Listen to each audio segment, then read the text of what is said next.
शेतकऱ्यांमध्ये काहीतरी गोंधळ होतोय किंवा संभ्रम निर्माण होतोय की आम्ही व्याज भरावं का व्याज नाही भरावं.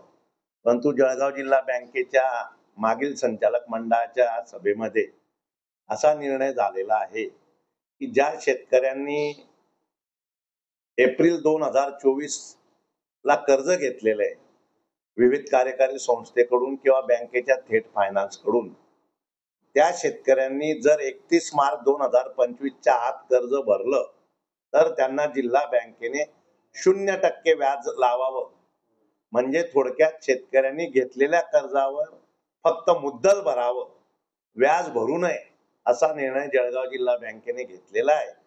आणि यावर्षी एप्रिल 2025 मध्ये बँकेने शेतकऱ्यांच्या कर्जामध्ये पीक कर्जामध्ये 10% वाढ केलेली आहे.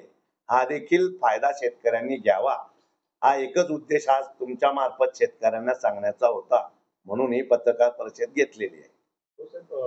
31 मार्चला 3-4 दिवस उरलेले, मग शेतकऱ्यांसाठी काय आम्ही शाखा व्यवस्थेवर किंवा सभासदांमध्ये आम्ही पत्रव्यवहार केलेला होता यापूर्वी देखील की शेतकऱ्यांनी घेतलेलं कर्ज भरावं, 0% व्याज दराने मुद्दल भरावं आणि पुन्हा कर्ज घ्यावं, हे आम्ही यापूर्वी देखील सांगितलं होतं. पण तरी देखील काही शेतकऱ्यांमध्ये संभ्रम होता, म्हणून आज तुमच्या मार्फत त्यांना कळवावं असं होतं. आणि विशेष म्हणजे 3 दिवस आता लगापाठ सुट्टी आहे बँकेची, जवळपास 29, 30 आणि 31 अशी सुट्टी असल्या कारणाने बँकेने सर्वच्या सर्व शाखा, जिल्हा बँकेच्या 238-49 वर शाखा आहेत, त्या सर्व शाखा सुरू ठेवाव्यात, बंद करू नयेत असे आदेश आम्ही शाखा व्यवस्थापकांना दिलेले.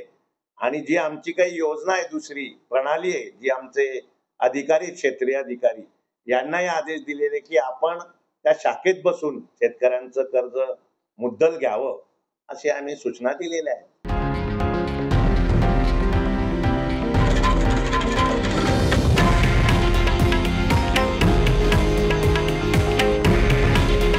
हे आहे देशातील नंबर 1 न्यूज नेटवर्क आणि आपण पाहत आहात TV9 मराठी. काळजी तुमची, हित महाराष्ट्राचं.